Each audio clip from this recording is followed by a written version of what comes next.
Hello, Jefferson Multimedia. A few more things in Adobe Premiere Pro. I've found that where we imported our video in the beginning, like I had you make the box smaller, right? And squish everything over. But I found that as we go, I want to add a clip of black video to the beginning and the end of our clip so we can fade in and fade out. So that means we want to take this window on the bottom left, and we want to make it bigger again. If yours ever looks like this, where you have a bunch of folders and a bunch of computer babble, over here, look for the arrows right here and go back to Project 2023 Homework, and you should see it graphically like we looked at before. If you don't see the arrows in your media browser, go up to Window and then Workspaces and then go back to Editing. Because if you're in a different workspace, it might not have it there. It might move stuff, things could disappear, and you're like, what? I don't know how any of this works. Just looking at my screen right now. This is different, and there's all kinds of stuff going on. So if I go to Window, Workspaces, and then take it back to Editing, I should have everything the way I want it to, even if it takes a minute for my computer to switch things over. Check these two arrows, go back to the Project 2023 Homework. I want to make sure we know how to stretch this line out to make it big.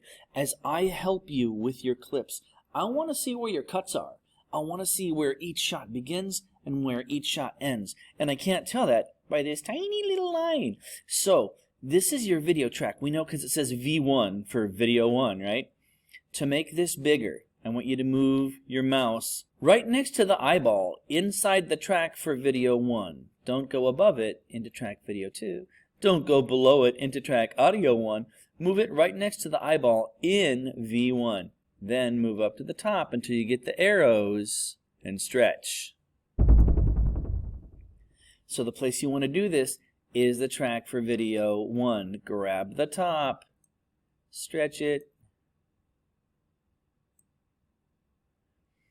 and make it big so I can see and I can help. When editing time comes, shrink the guys back, and we're looking at this. So I'm going to edit the whole thing and I'll be right back. Thanks. Alright, if you look through, you will see I have all my cuts done. I want to add the black at the beginning and the end. So remember, V1 is the track we want. I want to make it as big as possible. Can I stretch it down? Because the bigger that thumbnail is, and the more we work with this slider, like right now, you can't see anything. But if you stretch this out, and you make that track like as big as you can possibly get it, you'll have big pictures. You can see shot 1, shot 2, shot 3, and each one of those black lines tell me there is a cut. So we switch camera shots from 1 to 2. Right when he's at that place where the two tables match, that looks good. See how he's reaching out. His hand is already out to put the book on the desk, right? But what do I do in shot 3? There's nothing. And then finally his hand will come in. I want to show you how to trim the beginning and use ripple delete to move stuff over. So if you have a shot that's in the right place but it's not trimmed quite right, if you click on it, grab the left hand side. This is the in point, right? This is where it starts. This is the out point. This is where it ends. If we want to move the end point forward, because shot 2 ended with his hand right there. So I click on the shot I want, I get the end point, and I pull it forward. Now notice we have the split screen, so we can see on the left hand side where was he at the end of shot 2. And this one, we want to make it match up. See how the book wasn't quite over the desk? I want to have the book not quite over the desk in the beginning of shot 3. Should I go back just a little bit? Maybe like that. But when I trimmed it, what happened? There's this gap. Right click, ripple delete, and then boom. Let's watch them together and see if they match up. Yeah, like that. He comes around. We go to the next shot. Already out, so cool. Just have a seat. He sits down. I think I need to turn down my volume. He sits down. We have a cut right here. Oh, I had him do the same shot twice, right? So if you have him do the same shot twice and you included it, like delete the first one. Click on Ripple Delete. So I want him to start when he's right here at the edge of the desk. About right there, maybe? Control K, right click. Ripple Delete. Let's see how it looks. Move around, have a seat, hands on your knees, and don't look at the camera, and freeze. Boom.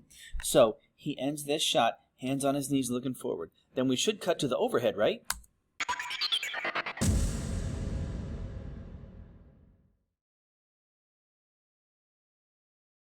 And I want to trim this one a little bit because see how his hands are like jiggling and stuff? I want his hands to be still. And they're not still for long before he starts moving. So I'm looking for the left hand on the left knee and the right hand on the right knee. And go to the end point. Move it forward to where I want it. Right click, Ripple Delete. And let's see how it looks. Camera and freeze. Yeah.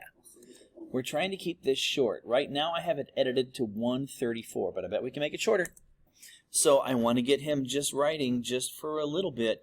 And if you really want to get picky and see if his hand is at the same place on the paper in this shot or it is in the next one, let's see if I did a good job with that. That looks good. This shot does not have to be long. This is one you can keep short. To keep your time short as I'm editing, it's down to 1:25. Then this is a shorty, go back to the over the shoulder. And then with the shot of the book, I don't want to see his hand move. I just want his hand to be still on the book. So can I do the same thing? Can I go to the beginning of that shot and click in it, and it will show you this is exactly the shot you need. Go to the left hand side, move the endpoint forward, and notice I'm watching the split screen. Right click, Ripple Delete. Now it's down to 123. The tighter the better with this, the shorter the better. Finish your notes, go ahead and put the paper inside and close that book and stop with your hands on top of the book. Freeze right there. So go ahead and stand up. Notice this is really tight. The one thing you'll want to watch as you get to that second to last shot, you need to start it with his hand on the book because in the beginning he doesn't have it there, so you might want to grab the beginning and trim it forward. Here comes the last shot. And just make sure that these last two shots match up the way I edited it right at the end of that shot. See how his foot's in the hallway? I wanted him to already be in the hallway just a little bit when this shot starts. Do they match up? I think they do all right. Yeah, that looks decent.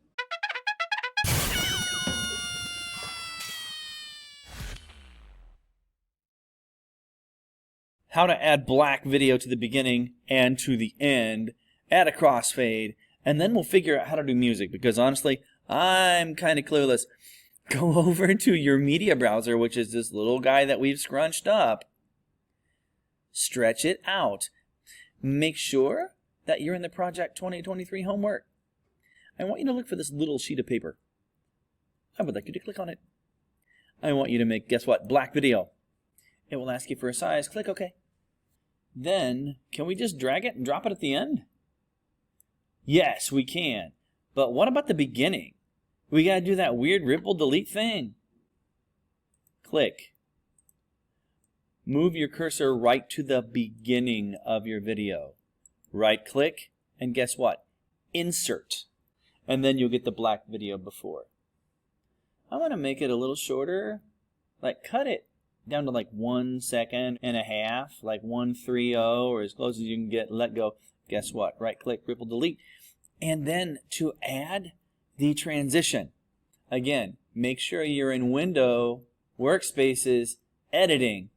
And then down here, you're looking for the word Effects. Video Transitions. Click on Dissolve, because that's what we want. Double click on Dissolve. And then cross dissolve, yeah? Let's drag it and drop it between the black thing and then shot one. Now if we click here and we play it, will we fade in from black?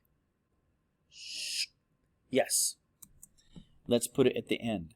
A navigation thing I'd like you guys to do. the slider at the bottom, how we made it small so we can see each individual shot. Click and grab it in the middle and go slowly with this, because when you guys go like this, you lose yourself. It's like, where is it? I'm lost. So back it up and go slow until you find the end of the thing you're looking for, right? You want to add a transition. Let's shorten it though. Like that, yeah. Then grab the cross dissolve. If you can drop it exactly between the black and the picture, do it. If it won't let you, if it only puts it in that last shot, go ahead and put it there. If I click play, will it fade out to black? Someone's screaming in the hallway. I know you're shocked. It does the fade out. That is a lot. That is a whole lot. You guys have been so patient as I figure this thing out. I'm pumped. I hope you are too. And the more we do this, the better we'll get at it. I think the best piece of advice I have for you is don't be afraid to screw up. Sometimes I may have you start again from zero. But guess how I learned how to do this so quickly? I screwed it up, and I started again from zero. No lie. Gotta go. That's all I got. Bye-bye.